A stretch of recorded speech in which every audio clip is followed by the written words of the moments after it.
When we think about the food we eat, we think about the way it looks and the way it tastes. And when I talk to research participants or clients about the particular food choices they make, I always focus more on the macronutrient content of their meals. You know, the amount of carbohydrate, fat, and protein that they eat. But there are other things hiding in what we eat.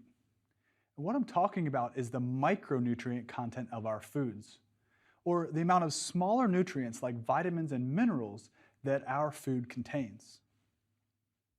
The reason we often overlook these micronutrients is because they are required in relatively small amounts compared to the macronutrients. You see, the micronutrients, although needed in small amounts, are absolutely critical to regulating many different cell processes, metabolic pathways, and other physiological needs in our bodies. It is also interesting to know that it is not as rare as you might think to be deficient in one or more of them. In fact, after I analyze the dietary intakes of my clients, I often see deficiencies in at least one of the micronutrients. If a micronutrient deficiency is present for any prolonged period of time, physical symptoms may emerge. And depending on which macronutrient is low in your diet, things like stomach upset, hunger and appetite changes, fatigue, or even changes in your physical appearance may show up. Now, you may be saying to yourself, well, I don't really see or hear of anyone walking around with vitamin problems. Well, you're partially correct. We don't usually see many clinical syndromes in the Western culture. However, some experts are quick to point out that despite this fact, cases of suboptimal vitamin status are likely very high. Research has shown that a micronutrient deficiency is associated with becoming overweight or obese. And also it's linked to various cancers, cardiovascular disease, and things like osteoporosis. What's more, many of the most popular diets on the market today are linked to micronutrient deficiencies. So, is it now advised for adults to take at least one multivitamin pill each day? Well, one of the authors of the 2002 study that led to this recommendation said, even people who eat 5 daily servings of fruits and vegetables may not get enough of certain vitamins for optimum health. Most people, for instance, cannot get the healthiest levels of folate and vitamin D and E from recommended diets. Even more evidence shows that just about 80% of Americans do not eat at least 5 servings of fruits and vegetables per day, which is the recommended minimum amount believed to provide sufficient essential nutrients. And with the exception of vitamin D, humans cannot synthesize their own vitamins, meaning that we must rely entirely on our food intake to get them. There is no doubt we need to make sure we get adequate amounts of the micronutrients from our foods and supplements. If we don't get them, our performance and our health can go downhill. But adding extra vitamins on top of what we need won't make you healthier or perform better. So how you exercise and live your life can influence your macronutrient status too. The relationship is complex, but by the end of this lecture, you'll have a better grasp on just how many factors affect our micronutrient levels. Another consideration for optimal health and body composition is the amount of water that you consume. You may be amazed at how many important roles water plays in your body and how influential proper water intake can be to improving your body composition, health, and performance. In fact, water is needed for optimal digestion and absorption of the macro and micronutrients and makes up a significant portion of our bodies, over 60%. And even though most people know that they should drink water, it has been reported that nearly 3/4 of Americans don't meet the current recommendations set by the Institute of Medicine. And I'll go into those recommendations in a few minutes. And research also demonstrates that just a 1 to 2% decrease in your total body water, which is very easy to lose, is associated with impaired mental processing, coordination, and a drop in performance.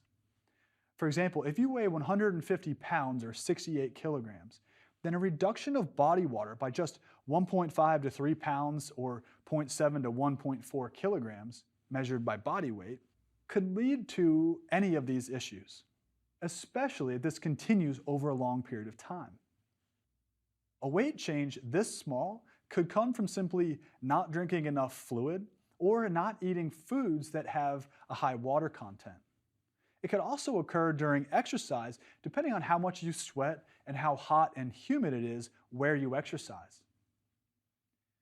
This flux in weight might happen in just one day, especially in women, as fluctuations in body water are often affected by the menstrual cycle.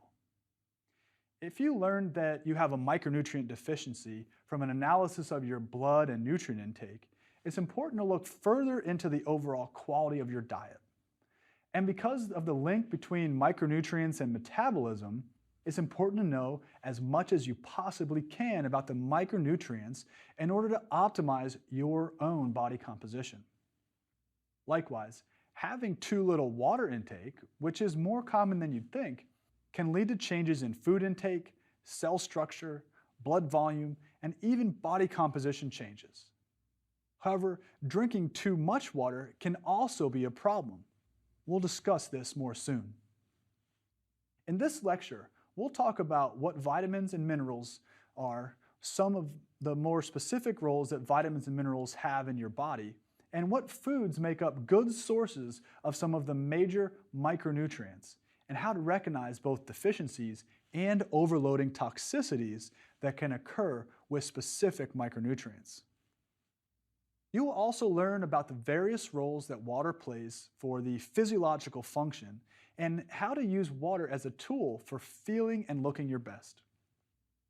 So to begin, micronutrients include both vitamins and minerals. Now, they do not directly provide energy, but they do play a big role in energy production. Micronutrients, as the name implies, are needed in only small quantities. So as you might imagine, even small fluctuations of higher or lower intake can have a large impact on body composition, health, and performance. Let's start with vitamins.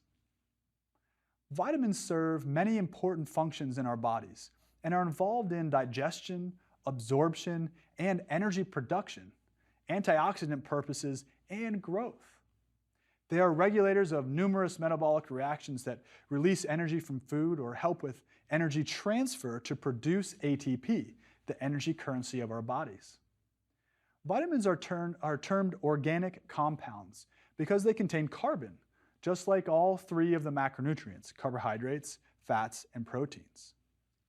Vitamins also act as cofactors or coenzymes, which are required for various interactions in our metabolic pathways.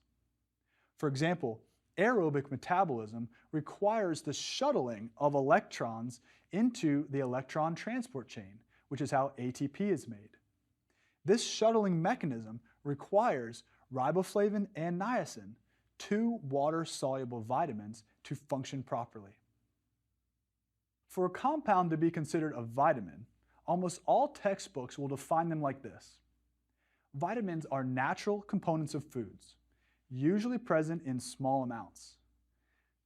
Vitamins are essential for normal physiological function, and vitamins, when absent from the diet, will cause a specific deficiency in that particular vitamin.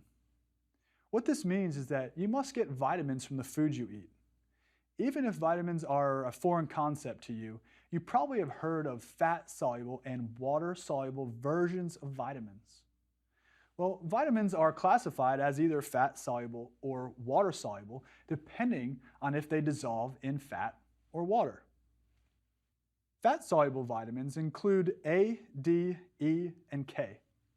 And the body absorbs them from the gastrointestinal tract and stores them in the liver, fatty tissues, and parts of your cells that contain fat, such as the cell membrane.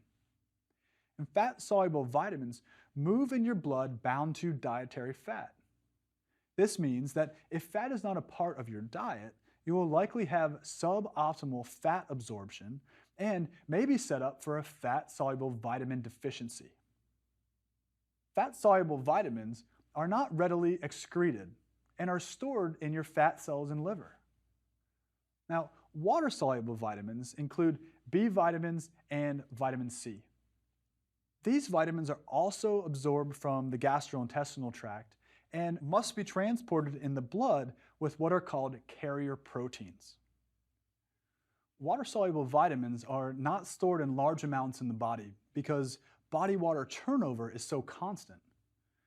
They are also easily excreted through urine and a little bit through your sweat. And because they are so easily excreted and not stored, a daily intake of less than 50% of any of the water-soluble vitamins can lead to deficiency in about 4 weeks. That means that if you are missing an entire food group like carbohydrates or fats, which can easily happen if you follow a fad diet, it could be fairly easy to be deficient in some vitamins. You might have noticed I said B vitamins earlier. Note that B vitamins are often called the B complex of vitamins because they comprise many vitamins. You have probably heard of B6 and B12 because they tend to get more press.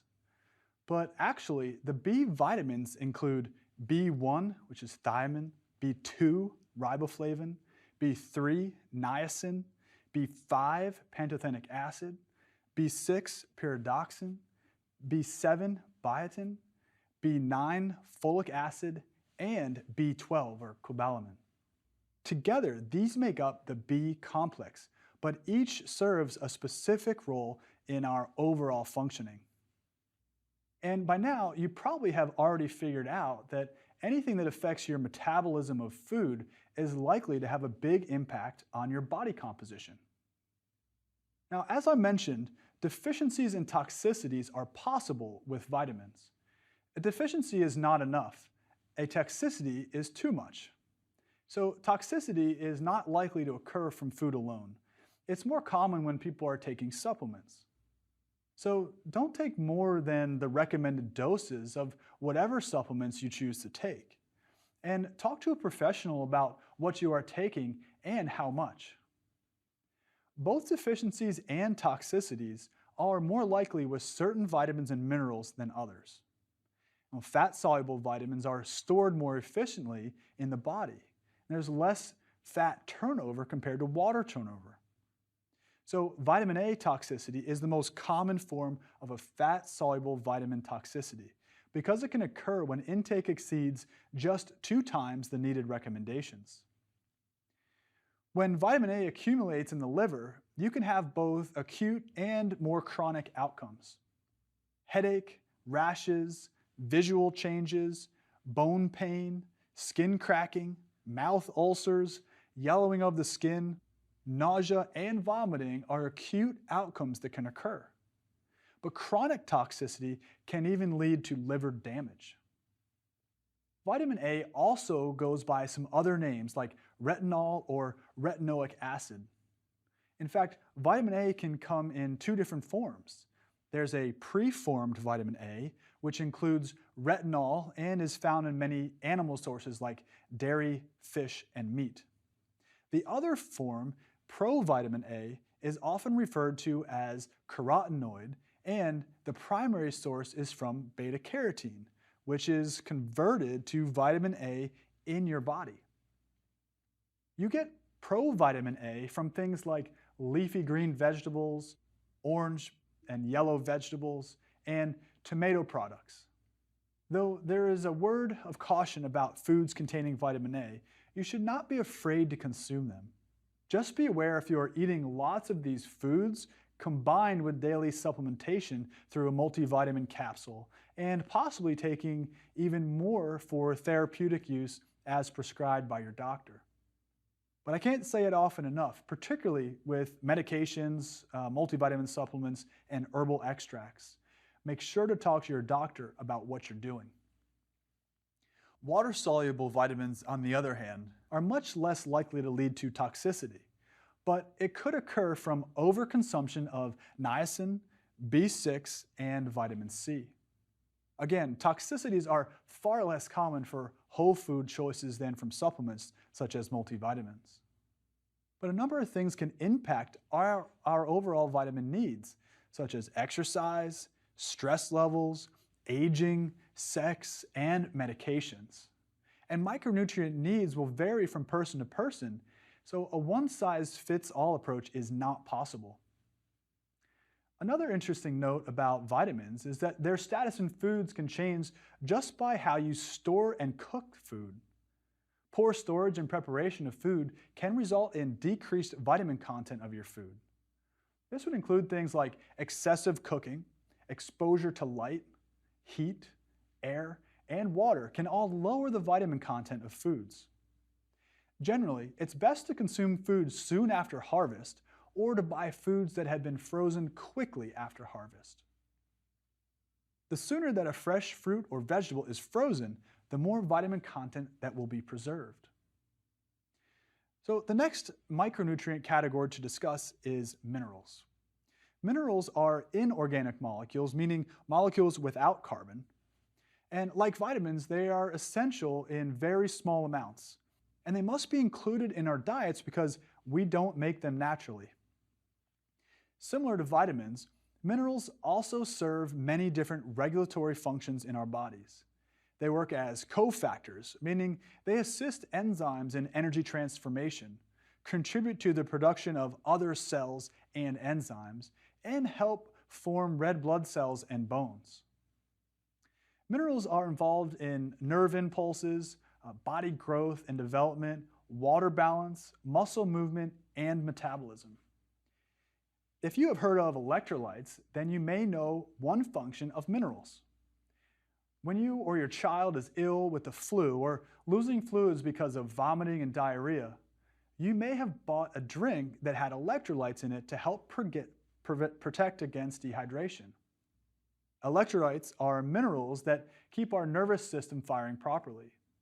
They are electrically charged particles that most commonly include sodium, potassium, magnesium, and chloride. They help with establishing the electrochemical gradient across cells, which is necessary for proper nerve communication. They also assist with muscle contraction and modulate fluid exchange within the body's fluids compartments. That means that the electrolyte minerals play a big role in how we store water and where we store water too. So in this way, they influence our body composition and body water content quite a bit. And because we need minerals in very small amounts, it is even more critical not to underestimate the value that they have in our bodies. Think small but mighty. Now, the two types of minerals are major minerals, also called macrominerals, and trace minerals, also called microminerals. And the major minerals include calcium, phosphorus, sodium, and magnesium, among others, and they are required at amounts greater than 100 milligrams per day. Just a quarter teaspoon provides about 600 milligrams of sodium. Now, trace minerals, on the other hand, include minerals like selenium, iron, and zinc. And these are required at amounts less than 100 milligrams per day, and typically even less than 15 milligrams per day. And one note with minerals is that ingestion of a mineral-containing food does not necessarily translate to 100% absorption of the mineral. And this concept is called mineral bioavailability. In other words, even though you consume food with minerals, there are several factors that can affect how much of this mineral is actually absorbed from the gut and into your bloodstream. Let me explain how this works. In our foods, there are molecules like oxalates and phytates that can alter mineral absorption. And these are often called binders. They may bind up minerals in our food and can change the way you can access or use them. That is, they can change the bioavailability of the minerals. In general, there are 4 factors involved in mineral bioavailability. First is the type of food that contains the minerals. Typically, animal sources have better bioavailability of minerals than plant sources. This is because meat has a high mineral content, but no binders, like I mentioned earlier, that can inhibit absorption of minerals. But plants, on the other hand, have a relatively high concentration of binders, making it more difficult to absorb the nutrients within. Now, the second factor with mineral bioavailability is mineral-to-mineral interaction.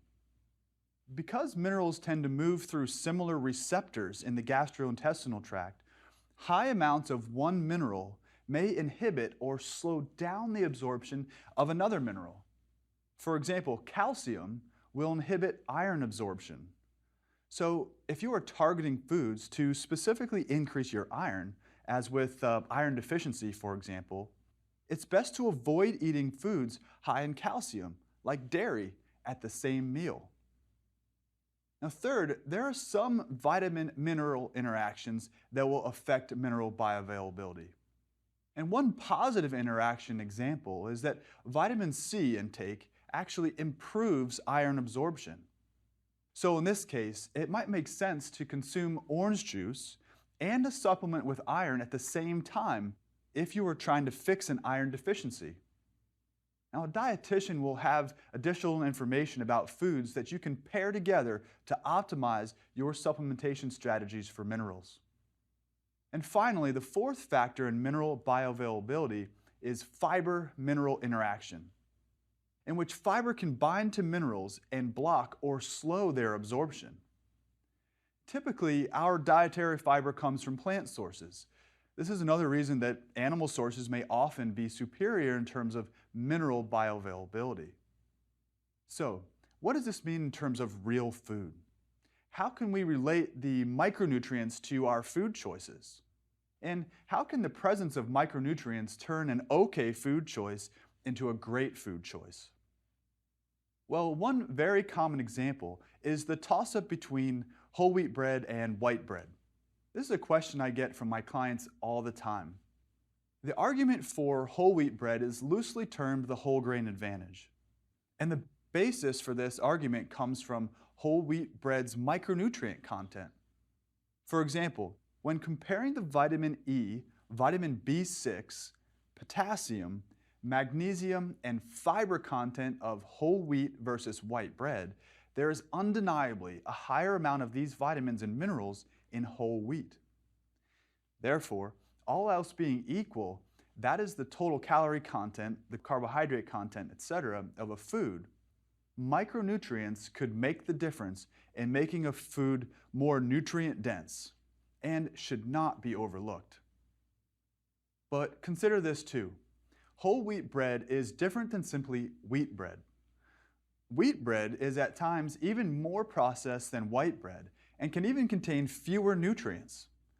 So don't be fooled by marketing and packaging, and be sure to check food labels when buying products for the words whole grain or whole wheat. And we'll talk much more about food labeling later in the course. I need to say too that there are other reasons to eat or avoid whole wheat bread. But for now, just consider the nutrient density, or how many nutrients the food has compared to its overall calorie content when you purchase foods to eat. This is a great starting point. Now, another component of nutrition that is often considered along with micronutrients is phytochemicals. And phytochemicals are biologically active compounds found in plants that provide 0 calories or direct energy, but can influence your overall health. Even now, in 2015, only a few of an extensive list of known phytochemicals have been studied. Some phytochemicals that you may be familiar with are isoflavones from soy and resveratrol from grapes. If you haven't heard of resveratrol from grapes, you have probably heard about it found in red wine. But keep in mind that it's not yet known for sure which method, grapes or wine, is better for your resveratrol content or your health. And phytochemicals have numerous roles, but are most often linked to disease prevention. They can function as antioxidants that reduce damage caused by reactive oxygen species. They can have hormone-like actions, and they can even be considered metabolic boosters. I hope you're getting the point that our food is very powerful. It has a big influence on almost every function of our bodies. Now, most experts will recommend getting most of your micronutrients from food sources instead of dietary supplements. There's actually good research to show that vitamins and minerals from whole foods may have more health benefits than getting the same micronutrients from a supplement. And although the reason why is not entirely understood, it is thought that the different types of nutrients in whole foods may interact in a synergistic manner that results in a greater absorption of the combined micronutrients than from those micronutrients if they were taken as a supplement or as a multivitamin. Also, there seem to be nutrients that just can't be reproduced in dietary supplements. Now, some research also shows that single nutrient supplements can have adverse effects, like a higher risk of toxicity or possibly just a nutrient-nutrient interaction that may unfavorably impact nutrient absorption, even though intentions were good. So a diet that includes all of the macronutrients from whole foods is most likely to be the best option and the best place to start in order to get your best micronutrient content out of your food. In addition, you'll likely get other active compounds like phytonutrients by eating a diet consisting mostly of whole foods. The trouble is, a lot of people don't eat enough variety of nutrient-dense whole foods in their day-to-day eating.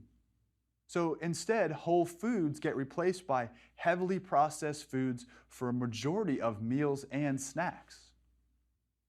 Over time, nutrient deficiencies can come about by relying solely or mostly on these processed and easily accessed foods. Some even call these frankenfoods because of how much they have been processed. Now, don't get me wrong, many processed foods are appealing and convenient, but it is probably a good idea to limit them as much as we can. A low-quality diet that many people have can lead to nutrient deficiencies. And deficiencies can lead not only to more than just poor health, they've also been linked to a greater risk of becoming obese. Recently, it was reported that in the US, more than 40% of people are vitamin A, C, D, E, and calcium or magnesium deficient, and greater than 90% don't get enough choline, fiber, or potassium. Now, the EAR, or Estimated Average Requirement, which is the amount needed to meet the needs of 50% of the population for vitamin A, D, E, calcium, and magnesium compared to normal weight adults. Now, obese adults also had significantly lower intake of both fiber and potassium, which are linked to your metabolism and your heart health. Even scarier is that over 90% of people, both normal weight and obese, were deficient in fiber, potassium, and choline. Now, with fiber alone, it is thought that for every 10 grams you eat, you can reduce your overall risk of mortality by up to 34%. And because the nutrients that are low in the US on average are commonly found in foods like fruits, vegetables, whole grains, and dairy, this study may mean that many Americans, and particularly obese Americans, are not eating enough of these foods. In addition, if you throw these deficiency issues on top of hard exercise training, which can also lead to a greater need for certain nutrients, you can easily see how people could be at a huge risk for deficiency. So, even with the gold standard option of eating a diet of more nutritious, colorful, and varied whole food sources, we need to be realistic. Given the prevalence of these vitamin and mineral deficiencies, the question becomes, should I take a vitamin or mineral supplement? Well, like most good questions in nutrition and sports nutrition, the answer is, it depends. The authors of a study on this question looked into supplement use within normal and obese individuals. Not surprisingly, they report that people who take multivitamin and multi-mineral supplements had a lower prevalence of inadequate vitamin and mineral intake. And they go on to write that supplement users were actually more likely to have a healthy diet compared to non-users. Now, it may be that the habit of using a multivitamin is more likely to be done by people who have other healthy habits. But based on this information and my own personal experience with clients, I would say that quite a few people would benefit from taking a multivitamin or a multi-mineral supplement. And many clients that I work with who believe they're eating very well show up with deficiencies once I analyze their diets and look over their blood work. However, supplementation will not fix a broken diet. Now remember, work for a highly nutritious diet first, and then simply use supplements to supplement the diet. Also, remember the recommended intakes for vitamins and minerals were established to only prevent against deficiencies. They don't consider the achievement of optimal health or body composition. And do you want to simply be not deficient, or do you want to be optimal in your micronutrient intake? And these are questions to consider when the should I supplement question comes out. You may want to think about how many times you eat per day, what quality food you generally eat, what medications you take, and how much exercise do you normally have on a daily basis to determine if supplementation will help you. And then discuss these factors and concerns with your doctor to decide what is right for you. So in the end, vitamins and minerals play a huge role in your overall health, how you feel, and what your body composition is or will become.